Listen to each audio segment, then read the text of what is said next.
had this brainwave, and I wondered if you could just give me half an hour. Well, I could drop everything now, if you like, if you'll pardon the expression. Right, well, I'm in a bit of a mess, but that doesn't matter, does it? Right, half an hour then. Bye-bye. Have I got a guess who's coming to dinner? What? I can smell you from here. Who is it? Oh, it's nobody you know. Thank goodness for that. It's just a fella I knew a while back. Hair's lovely. Ta. And he suggested... Love the outfit. Thank you. And he suggested that... Thank you. That we had a meal. So... Lamb to the slaughter. It's not like that. It never is. What's his name? Come on. Omar Sharif. Fine. Fine. Well, if I drive by and the camel is still tethered outside, I'll keep on driving. Well, you do talk rubbish. How long are you likely to be? How long would you like me to be? Oh, it's no big deal. Fine, fine. No problem.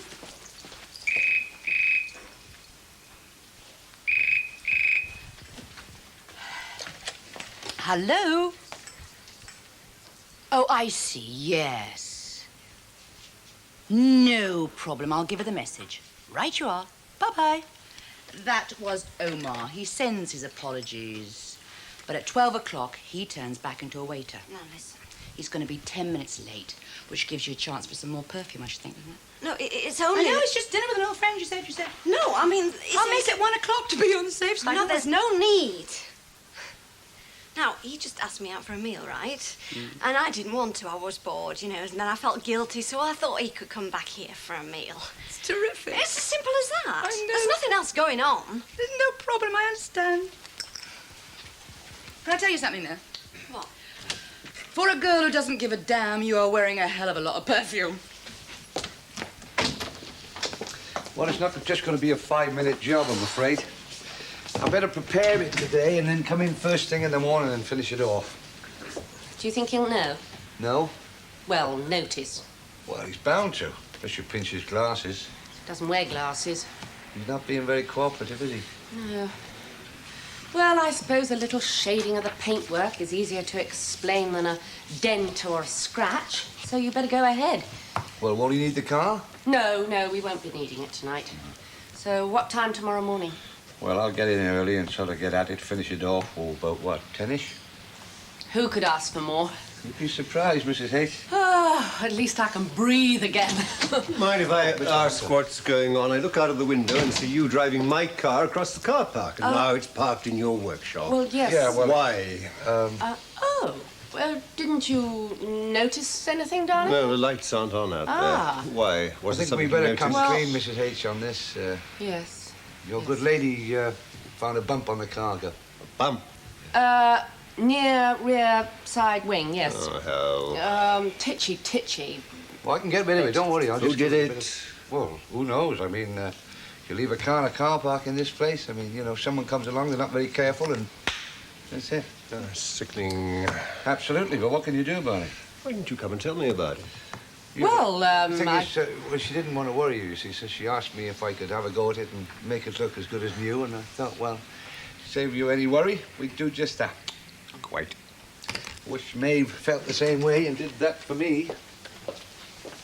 Anyway, Gov, you come back here tomorrow lunchtime and I'll have you laughing because you can get a magnifying glass and I bet you won't find the joint. Thank you, Sid. I know people these days have no sense of responsibility. Dreadful. Yeah. Women drivers, you see, sir? Why'd you say women drive? Well, I mean, I couldn't be sure, of course, but that's where my money is.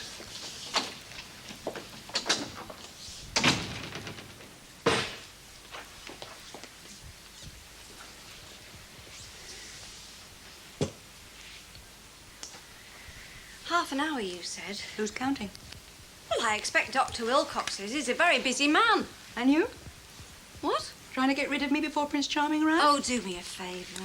I must say, I love the way that blouse brings out the colour of your eyes. Listen, I'm warning you. I'm going. Oh, dreadful timing. Very good timing, I'd say. Well, don't just stand there. Let him in on your way out. Good evening. All set for a night at the opera? The opera. You wouldn't look out of place in the royal box. Oh, how charming, Sharon. Thank you. You yourself wouldn't look out of place with some splendid limousine, a Bentley, Rolls, Hispano Suiza even. Underneath it, of course, tinkering away with your tiny hands covered in engine oil. Camel tethered safely. I drive nowadays, Sharon. Oh, take no notice of her. She's in one of her funny moods. What kind of mood are you in? Oh, shut up. I really must go. Excuse me. Have fun. Good night. Just a little something to help us along. We're going to need help, aren't we? Well, you know. Lovely dress brings out the color of your eyes. Thank you for asking me along. Thank you for coming. Make sure this place gets a thorough vacuum in the morning, won't you, Doris? I'll see to it myself. 'Cause all these little bits of glass get stuck in the carpet, don't they? Clumsy devil. Who was it? Oh, it was the barman. He had a tray, you see, and it tipped, and he slipped and crashed. Well, this'll get the worst. Doris, you and me, we don't seem to have had much to say to one another lately, do we? Well, we spent the afternoon stock taking the linen cupboard, didn't we? That was work. I mean, you and me. I mean, twice you've been over to see me, but twice you've come over and rushed off because of John. I know you don't approve. Not for me to approve of anything, I'm sure. But we've always been friends, so I want to make it up to you. If we move this table over that, what do you think till the morning? So I wondered if you'd come over and have a bite to eat with us one night. Bit silly, don't you think? Why? Didn't I make it clear what I thought? I'd be bound to say something to Mr. Latchford, and then we'd probably fall out altogether, and I wouldn't want that. We're out already, Doris, because he's gone. He's moved on. New territory. Oh, I didn't know. Last week. Oh, perhaps as well, under the circumstances. Oh, it's only work that's taken him on, but I'm missing his company desperately already. Oh, I'm sorry, I didn't know. I can't talk to the kids for many, many reasons, but I was hoping I could talk to you because we've always been such friends, haven't we? When? Tomorrow evening. I could do us a nice little snack. All right, then.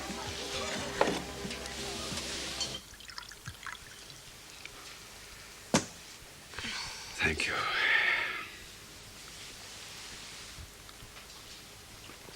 The meal was quite splendid.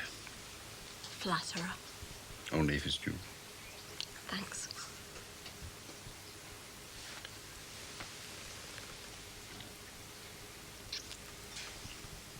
What was that for? Many things. Like? Like thanking you for your kindness. It's a pleasure. Like being appreciative of a proper renewal of our friendship.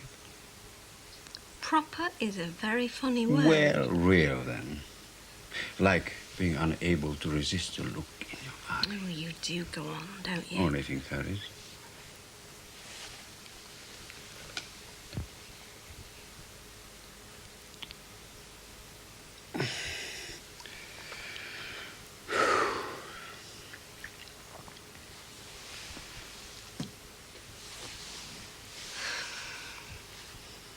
The heart's not there, is it? Ah. The heart, probably not. Sorry. Well, it's okay. It's just that it would be a bit meaningless for both of us if we... Well, neither of us want that, do we? True. So it's best if we... Small consolation, that is what the kiss was for. Consolation? Why do you need consoling? Don't we all? Well, why you exactly? Recently I was foolish enough. No, not foolish. Why foolish? I was fortunate enough to fall in love in a new kind of way. What kind? The kind that changes a man. The kind that makes you look forward to the future.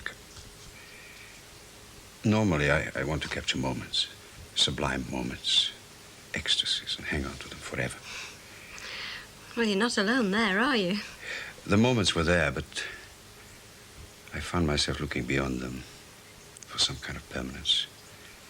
Growing old, you see. Rubbish. I think it's time to settle down, put down roots. Unfortunately, it was not to be. Why? Because of a certain Mr. Brooks. that bird in chalet 34. Yes, I suppose it might have seemed like that to you. But to me, it was entirely new territory. I got lost. What about her? How did she feel? Comforted. Comforts are fine as long as you keep them small.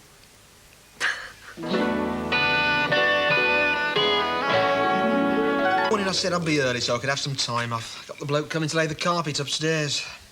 Sorry, love. Now I'm late, who's to say? The paper's here, you know. I've seen it. Oh, thought you were waiting. Ah. Thank you. Okay. Bye. Morning, love. Morning, Mum. Hey! Thought you were going in early. I was. Well, I can't supervise him. There won't be any supervising to do. He'll know a damn sight more about laying carpets than I do. I just wanted to be there. Oh, I'll take it. Hello? Oh, yes. Yes, you just caught him. Kevin, love, it's for you. It's time in the morning. Shall I pour you some more tea? Please. Oh. Oh, sure, but have you thought about what you're giving up? See, well, have you had a word with Dobson? Oh, OK, but can you tell me why? There must be a reason. You were mad about the place. Oh, I see. Yeah, we must do that sometime. Right, see ya. Sure, Mum was expecting a letter, you know. What was all that about? Pete? The one who's buying the flat? Not anymore, he's not. Says he doesn't want the flat. And neither will anybody else when they find it's next to a proposed nut house. Kevin. His words, love, not mine. He's heard about that home. Oh, Mum was saying. I'd better get round to Dobson. Tell him that the 2 flats he thought he'd sold are still on the market. How'd it rate me chances of surviving today? Well, you haven't had your tea yet. I'll try and get back for the carpet bloke. You just look after your mum, eh?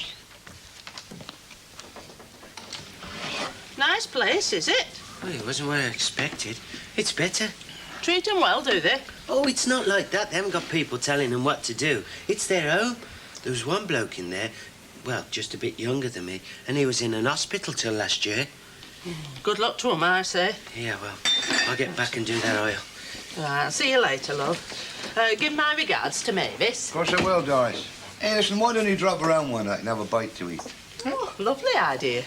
Well, why not? At the moment. It might take our mind off the campaign. Look, things are pretty tense at the moment, you know, especially for Benny. What campaign? What about Benny? Why? It's this house, the one that Sharon took him to. They're going to try and put one of those houses around here. And why should that upset Benny? Maeve's not in agreement with it. If you stand still long enough, she'll have you signing the petition, I'll tell you that. Oh, I don't reckon I will. Why ever would I? What's she got against it? It's just round the corner, that's why. I see. There's nothing against them, mind. And how do you feel? Well, it's not my house, is it? I mean, I'm the one in the middle. I mean, Sharon is, she hardly says a word to me now, only what she's got to say. And then there's Benny, he's sulking. We used to be mates at one time. There's real atmosphere, Doris, I'll tell you that. You're not going to sign this petition, are you? No. Yeah, pity you didn't. We might get a bit more peace at home there. I'm surprised at you. I always thought you had a mind of your own and a heart. I'll have a word with Mavis about it when I see her. Best of British and all. Thanks. All right, Doris.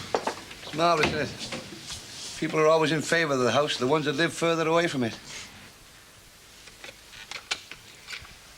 When Miss Metcalfe arrives, send her in, would you please? Thanks. Do you think it's about her project? Well, it's never about the garage these days. Last month we had to beg her for the accounts. Yes, you told me that. Did I? Yes. And I don't know. First it was accommodation for the mentally handicapped, then the house. You know, I imagine we're in for an assault on our employment policies. I thought you were enthusiastic about our contributions. I was. Well, why the put-upon look, then?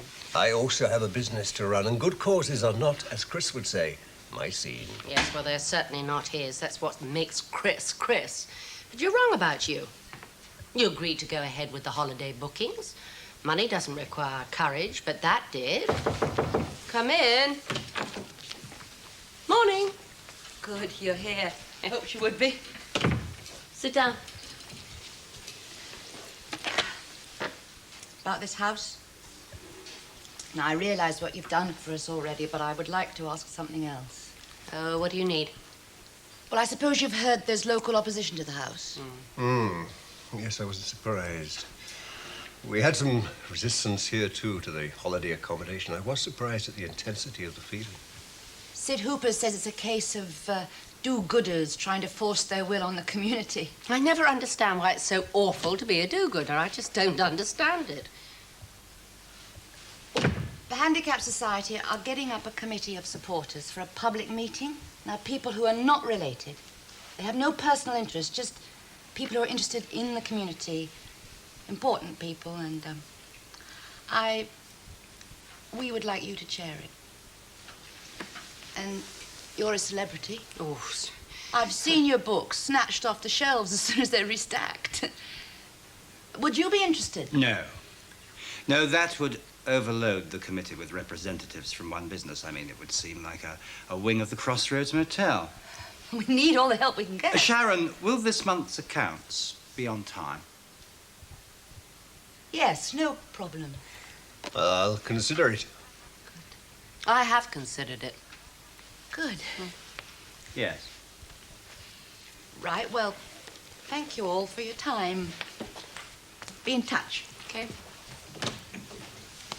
David, the motel has already done its stuff as far as holiday accommodation for these groups. Oh, I thought you were in favor of joining things like the golf club, playing a part in the community. Look, if you're going to be facetious, I won't bother, but this is important, and you know it. It is political. It could divide the community. It's starting to. You think I should refuse, that I shouldn't chair the committee? I think it'd be a very bad idea if you did. What are you all talking about so seriously? Giving away to pressure groups. Well, that's one way of putting it. Sharon's asked David to chair a committee in favor of the house group. Oh, yes, I saw them trying to get some signatures for a petition in the Market Square against it. And Adam seems to think it would be wrong for our image if I were to take the chair. My brother was disabled. Yes, but Sandy was physically disabled. Well, it comes to the same thing if all you want to do is get on with your life and no one lets you. Look, I think that just proves my point. This is an emotional issue. The hell is wrong with that? Well, I'm obviously in the minority. The fact remains that we have a business to run.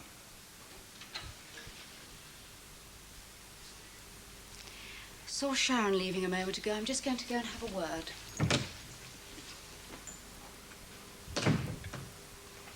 I've made up my mind.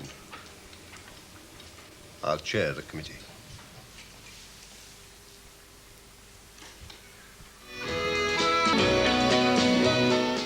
That's a decision that could cost us plenty.